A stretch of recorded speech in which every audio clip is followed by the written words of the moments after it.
10 years ago, I made my teenage daughter miss her prom night because I forgot to come home.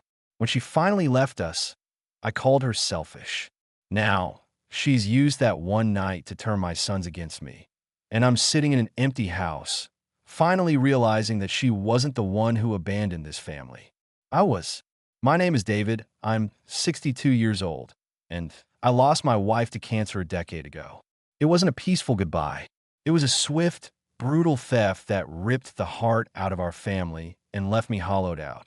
I was left with 3 children, my daughter, Rachel, who was 16 at the time, and my 2 sons, Josh and Ben, who were 12 and 9.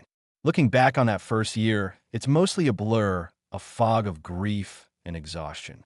I was a man running on fumes. My only goals were to keep my job so the bank wouldn't take the house, and to make sure the kids were fed and still breathing by the end of each day. In the chaos of just trying to survive, Rachel was forced to grow up overnight. She took on a burden that no 16-year-old should ever have to carry. I never explicitly asked her, "Rachel, can you please sacrifice your teenage years to become the woman of the house?" But through my inaction, through my emotional absence, that's exactly what I did. She would get home from school, and while her friends were at the mall or doing homework, she was starting dinner, helping her brothers with their school projects, or doing laundry. She became the third parent in the house, and I leaned on her with the full weight of my grief and incompetence. At the time, I told myself we were a team, that we were all just doing what we had to do to get by. But I know now, with the crushing clarity of hindsight, that I was using her. I remember she had this passion for art. Her sketchbooks were filled with these incredible drawings, full of life and detail. She had a real, raw talent. Her art teacher even called me once during her sophomore year, telling me Rachel had a gift and that we should seriously consider enrolling her in a summer program for promising young artists. I remember telling the teacher I'd look into it. I never did. We didn't have the money. That was my excuse. But the truth is, even if we had, the real question in my mind was, who would watch the boys for the summer? Her potential was just another sacrifice laid at the altar of our family's dysfunction. Then her senior year rolled around. It was a whirlwind of college applications and SATs, and through it all, she was still the one holding our home together. One afternoon, she came to me, her expression a mix of hope and apprehension. "Dad," she said, "prom is in a few weeks. I really want to go. Can you please, just for one night, make sure you're home to watch the boys?" I looked at her, and for a moment the fog lifted. I saw my daughter, a young woman who deserved a night of magic and memories. I said, "Yes, of course." I even remember thinking, she deserves this. It's just one night. I can do that for her. I fully intended to make it happen. I thought about asking a neighbor, or maybe one of the boys' friends' parents. I had a whole list of things I meant to do. But life and my own negligence got in the way. The day of the prom arrived, and the thought never once crossed my mind. It was a brutal day at work, one crisis after another. I ended up staying late, tried to put out fires, and I didn't get home until around 10:30 p.m.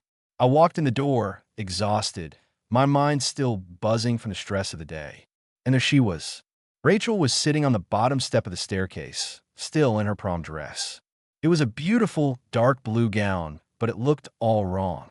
Her makeup was smeared in rivers down her cheeks, and her eyes were red and swollen from crying. The silence in the house was heavy, broken only by the sound of my own tired breathing. I stood there, frozen, with no idea what to say. She looked so utterly defeated, a light in her completely extinguished, and all I felt was a profound, bone-deep weariness. I mumbled something pathetic like, "I'm so sorry, I forgot." Then, unable to face the disappointment I had caused, I turned and went to bed. She didn't speak to me for days after that. A couple of months later, college acceptance letters started arriving. I was detached from the process, vaguely aware she was applying, but I never sat down with her to discuss her options or her dreams. In my selfish mind, I had already decided her future for her. I figured she'd go to the local community college, maybe commute, so she could still be around to help with her brothers. I was still assuming her life would revolve around her needs. Then, she dropped the bomb. She had received a partial scholarship to a university 4 hours away. She had accepted. She was leaving. I'll be honest, I was furious. My first reaction wasn't pride, it was anger. I told her she couldn't go, that we still needed her, that she was abandoning her family in its time of need. The look she gave me was one I'll never forget. It was the look of a person who had finally found their breaking point. Abandoning you? She said, her voice shaking with a fury that had been simmering for 2 years. I gave you 2 years of my life, Dad. I raised my own brothers while you completely checked out. I am not their mother, and I am not your wife. You used me. I told her she was being dramatic, that we all had to make sacrifices. Her reply cut me to the bone. Then you should have been the one making them, she shot back. You're the parent. We had a terrible fight, the kind where things are said that can never be unsaid. But her mind was made up. She left a few months later. In the 10 years since, our relationship has been a ghost. We exchange obligatory texts on birthdays. She calls her brothers occasionally, always when she knows I won't be home. I know from them that she's built a good life for herself. She has a career, a long-term boyfriend, a life in another city. But she never comes home. Not for Christmas, not for Thanksgiving. She hasn't set foot in this house in over 7 years. That brings us to last week. My youngest son, Ben, is a senior in high school now. He was on FaceTime with Rachel, and I walked into the kitchen as they were talking. He looked upset, so I hung back, listening from the doorway. He was telling her that his own prom had just been canceled. The school board had made budget cuts, and prom was one of the casualties. He was trying to be mature about it, saying he understood, but that it was a huge letdown because he'd been so excited to go with his girlfriend. Rachel's voice came through the phone, full of sympathy. I know how much that sucks, Benny, she said. I didn't get to go to my prom either. He's a sweet kid, and he immediately apologized, as if he was somehow responsible. It's not your fault, she reassured him. You were just a kid. Dad was supposed to be home that night, and he didn't come home. So I missed it. That's when I stepped in. My annoyance got the better of me. It's kind of pathetic that you're still holding on to that after all this time, Rachel, I said, my voice harsher than I intended. It felt like she was publicly shaming me, dredging up this ancient history in front of her brother to make me look bad. Her response was instant and sharp as glass. No, Dad, she said, her voice cold. What's pathetic is being such a crap parent that you couldn't manage to give your daughter one single night off in 2 years. She said a quick goodbye to her brother and hung up. Ben turned to me, his face a mixture of disappointment and anger. No wonder she doesn't talk to you, he said, his voice quiet but firm. You're the asshole. I saw red. I told him to watch his mouth and grounded him on the spot. But he didn't cower. He just laughed, a bitter, humorless sound, and walked out of the room. Since that conversation, a new, kind of cold front has moved into my house. Ben has been treating me with a new level of disdain. He makes these little comments, these thinly veiled jabs that he knows will hit their mark. If he's talking about a school event, he'll say something like, "You probably wouldn't get it."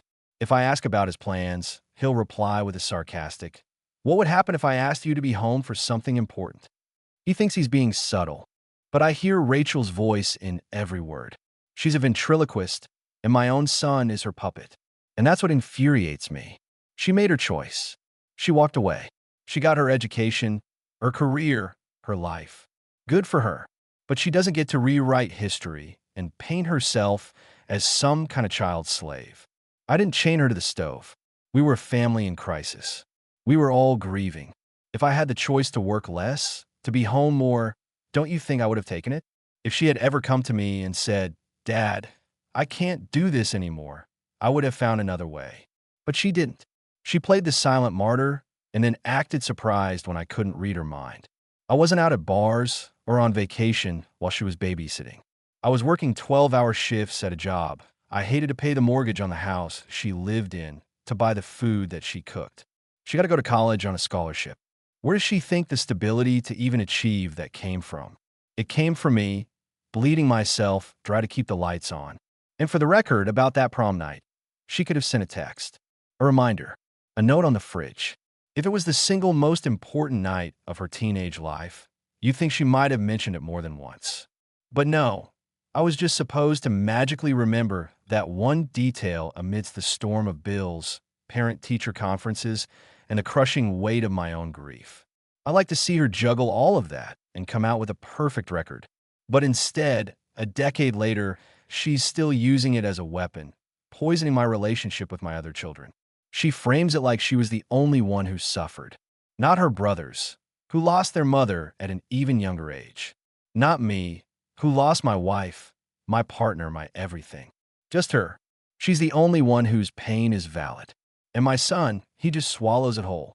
She tells him, "It's not your fault. You were a kid." And in the same breath, she condemns me.